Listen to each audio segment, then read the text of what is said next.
সুপ্রিয় কৃষক ভাই ও খামারি ভাই বন্ধুগণ, শুরুতেই সবাইকে জানাই নন্দী টিভি ইউটিউব চ্যানেলের পক্ষ থেকে আন্তরিক শুভেচ্ছা ও অভিনন্দন। আমি বর্তমানে যে জায়গাটিতে অবস্থান করতেছি সে জায়গাটি হলো একটি লেবু বাগান। আপনারা দেখতে পাচ্ছেন যে এখানে অনেকগুলো লেবুর গাছ রয়েছে, বা এই লেবু চাষ কীভাবে উনি করেছেন সে সম্পর্কে আপনাদের সামনে আমি তুলে ধরার জন্য চেষ্টা করতেছি। আপনার সঙ্গে থাকুন।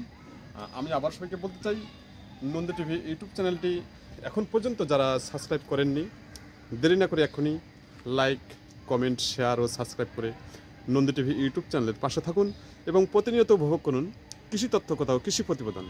আপনাদের একটি লাইক, আপনাদের একটি কমেন্ট, আপনাদের একটি শেয়ার, আপনাদের একটি সাবস্ক্রাইব নন্দী টিভি ইউটিউব চ্যানেলটিকে অনেক দূর এগিয়ে নিয়ে যেতে পারেন শুধু আপনাদের সহযোগিতা এবং আপনাদের ভালোবাসায়। সঙ্গে থাকুন। আজকে আমরা এই লেবু বাগান এবং পেঁপে বাগান সম্পর্কে আপনাদের সামনে আমি তুলে ধরার জন্য চেষ্টা করতেছি। দাদা নমস্কার। দাদা হ্যাঁ নমস্কার, কেমন আছেন? হ্যাঁ ভালো আছি, আপনি কেমন আছেন? এই তো প্রভুর কৃপায় ভালো আছি। ভালো আছেন? হ্যাঁ। খুব সুন্দর। তো আমি দেখতেছি যে আপনি একটা পেঁপের গাছের সামনে দাঁড়িয়ে আছেন। হ্যাঁ হ্যাঁ হ্যাঁ, আচ্ছা, এটা কি জাতের পেঁপের গাছ? এটা হলো বিভিন্নজন বিভিন্ন বলে, যেমন? তো আমি তো আসলে যার কাছ থেকে আনছি তিনি আমাকে যেটা বলেছেন আমি সেটা নিয়ে আমি লাগাইছি। এখন প্রশ্ন হলো ভাগ্যে কী আছে এটা বলা যাবে না। তাই? হ্যাঁ, তবে প্রশ্ন হলো এই জাতটি আমার মনে হয় তাদের কাছে উন্নত ছিল, আমার কাছে কি এটা ফললে বোঝা যাবে। আচ্ছা আচ্ছা, ফল ধরলে বোঝা যাবে। ফল ধরলে বৃক্ষ, আচ্ছা, তোমার নাম কি? ফলে পরিচয়। খুব সুন্দর, খুব সুন্দর। তো যাই হোক, আপনাকে কি জাত বলে এই গাছটা দিয়েছে? তারা আমাকে কি বললো, আমি তো অনেকেই বলে বাবু পেঁপে। হ্যাঁ হ্যাঁ হ্যাঁ হ্যাঁ হ্যাঁ, বাবু পেঁপে। ঠিক বলেছেন, এই বাবু পেঁপে। বাবু পেঁপে খুব সুন্দর। এই জাতটার কথাই তারা বলেছে। আচ্ছা, এটা আপনি কোথা থেকে সংগ্রহ করছেন? এটা আমি ব্র্যাক নার্সারি চিলাহাটি থেকে। গোসাইগঞ্জ চিলাহাটি থেকে। ব্র্যাক নার্সারি গোসাইগঞ্জ চিলাহাটি। গোসাইগঞ্জ চিলাহাটি, একবারে বর্ডার শেষ, বর্ডার শেষ সীমানা, শেষ সীমানা, বাংলাদেশের শেষ। তাদের সুন্দর একটা সেখানে বাগান আছে বা নার্সারি আছে, সেখান থেকে আমি সংগ্রহ করেছি। আচ্ছা আচ্ছা, আপনি কতগুলো চারা নিয়ে এসেছেন? ওখান থেকে আমি চারা এনেছি 25টি। 25টি? আচ্ছা, এক একটি চারার মূল্য কিরকম? ওরা ওইখানে 30 টাকা করে নিয়েছিল। 30 টাকা নিয়েছিল? 30 টাকা। তাই? আচ্ছা, এই চারাগুলো আপনার কতদিন আগে আপনি রোপণ করছেন? প্রায় 1.5 মাস। 1.5 মাস আগে রোপণ করছেন? হ্যাঁ। তাই?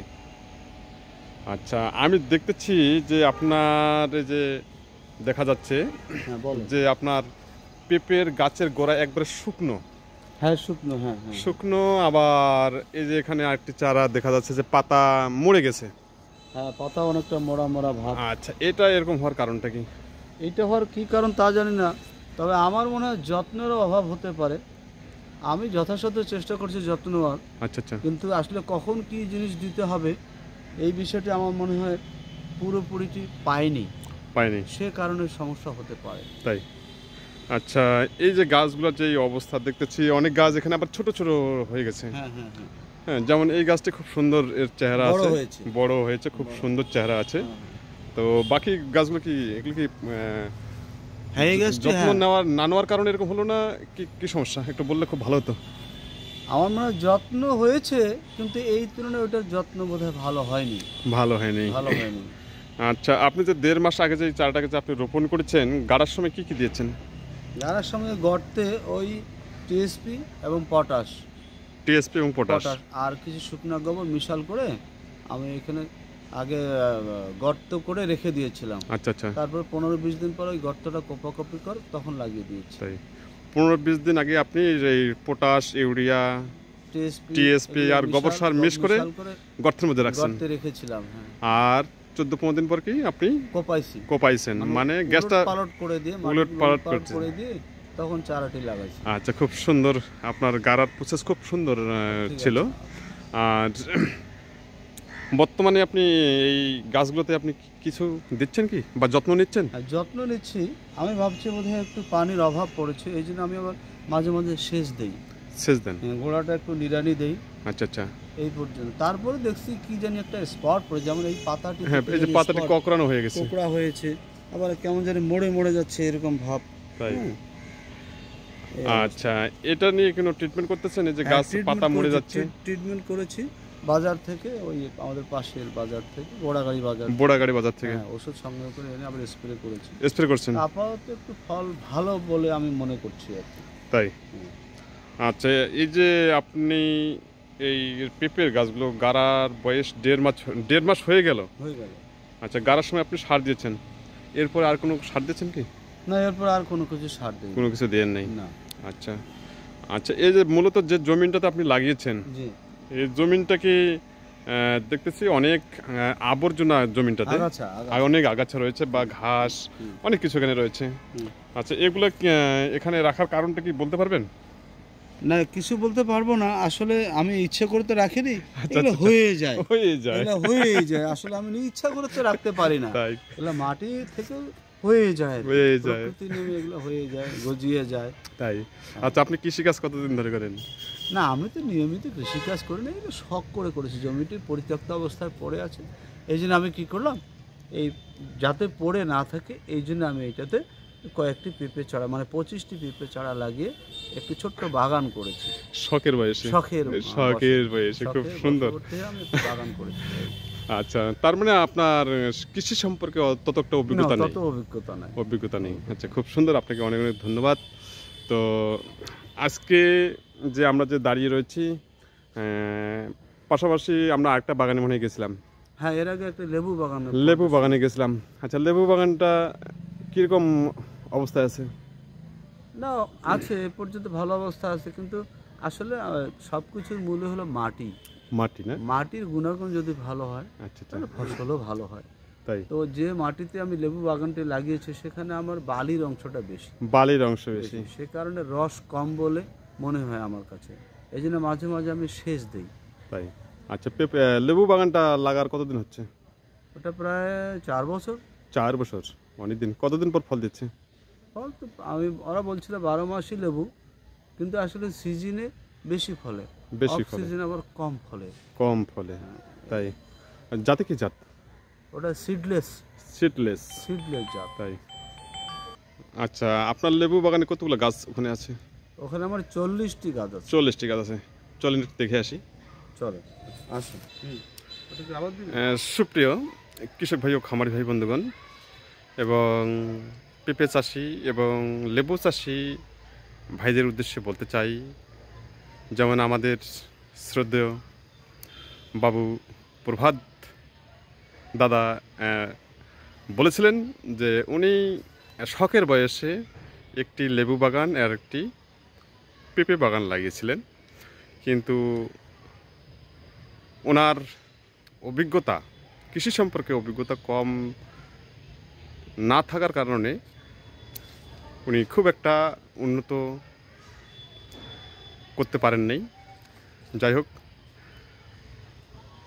এবারে আমরা দেখব ওনার লেবু চাষ, সঙ্গে থাকুন। তো দাদা, তো আমরা তো এবার আপনার লেবু বাগানে চলে এসেছি। হ্যাঁ, তো গাছ তো দেখতেছি অনেক বড় বড় গাছ হয়ে গেছে। গাছ হ্যাঁ বড় হয়েছে, তবে এত বড় কেন যে হলো সেটা একটা বিষয়। আচ্ছা আচ্ছা, এটা যে সময় আমার ছাঁটাই করা উচিত ছিল সে সময় আমি ছাঁটাইটি করতে পারিনি, সময় মতো কাজ করতে পারিনি, সময় মতো ছাঁটাই করতে পারিনি। আচ্ছা আচ্ছা আচ্ছা, আপনি এই গাছগুলোর বয়স কতদিন বললেন? প্রায় 4-5 বছর। 4 থেকে 5 বছর। এ পর্যন্ত কয়বার আপনি ফল পেলেন? মাত্র 2বার পেলাম। মাত্র 2বার? আচ্ছা, এই চারাগুলো আপনি কোথা থেকে সংগ্রহ করছেন? এটা আমি ব্র্যাক নার্সারি, গোসাইগঞ্জ, চিলাহাটি থেকে। তাই? ওই একই নার্সারি থেকে নিয়ে এসেছেন? পেঁপে আর এই লেবু চারা একই নার্সারি থেকে নিয়ে এসেছেন? আচ্ছা, লেবু চারার একটি মূল্য কিরকম? ওটা একটি মূল্য 40 টাকা নিয়েছিল আমার কাছে। 40 টাকা নিয়েছিল? তাই? এখানে কতগুলো চারা রয়েছে? এখানে 40টি চারা রয়েছে।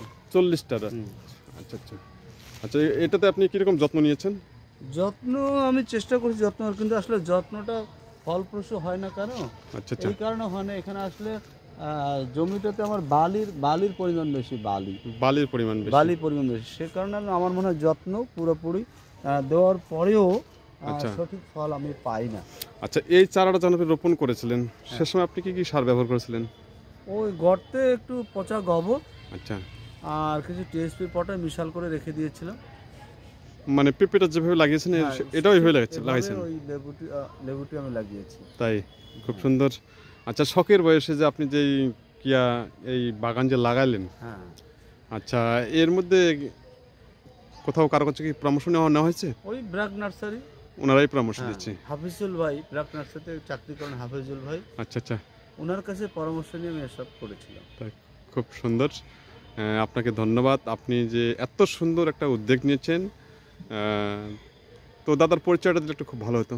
ও, আমি প্রভাতচন্দ্র কর্মকার, পেশায় একজন সরকারি প্রাইমারি স্কুলের শিক্ষক, এবং পাশাপাশি শখ করে এই বাগানগুলো করি। তাই, হ্যাঁ, খুব সুন্দর। তো আপনি নেক্সটে বলেন। এরকম উদ্যোগ কি আরও নেওয়ার কোনো ইচ্ছা আছে? অবশ্যই উদ্যোগ আছে। আমার অবশ্যই। ইচ্ছা আছে কি, এই লেবু বাগানের ফাঁকে ফাঁকে আচ্ছা, আমি আচ্ছা। সুপারি চারাও লাগাবো। সুপারি চারা লাগাবেন? সুপারি চারা লাগাবো। তাই, এই যে পাশে দেখেন, সুপারি চারা আমার করছেন কি? সুপারি চারা লাগিয়েছি, তাই, এই যে এখানে ঘেরার মধ্যে ঘেরার মধ্যে আছে। সুপারি সেই চারা? চারাগুলো যখন বড় হয়ে যাবে, আচ্ছা আচ্ছা আচ্ছা, আমি তখন ওটা কি এক জায়গা থেকে আরেক জায়গা স্থানান্তর করব। স্থানান্তর করে করবেন? যখন পরিপক্ক বয়স হবে, তখন এনে আমি এই লেবু বাগানের ফাঁকে ফাঁকে বসাবো। তাই, হ্যাঁ। তো ঠিক আছে, আপনাকে অনেক অনেক ধন্যবাদ। ধন্যবাদ। এত সুন্দর পরিবেশে একটা লেবু বাগান আর একটা পেঁপে বাগান লাগিয়েছেন। আমি আশা রাখবো যে ভবিষ্যতে বা আগামী দিনগুলোতে আপনি আরও এরকম সুন্দর সুন্দর উদ্যোগ নেন, বা এরকম চাষের উপর যে আপনার একটা মনোভাব খুব সুন্দর লাগলো। জি, তো আপনাকেও ধন্যবাদ, আমার পক্ষ থেকে অসংখ্য ধন্যবাদ আপনাকে। তো ঠিক আছে, ভালো থাকবেন। আচ্ছা, আপনি আচ্ছা, ভালো থাকবেন। নমস্কার। নমস্কার।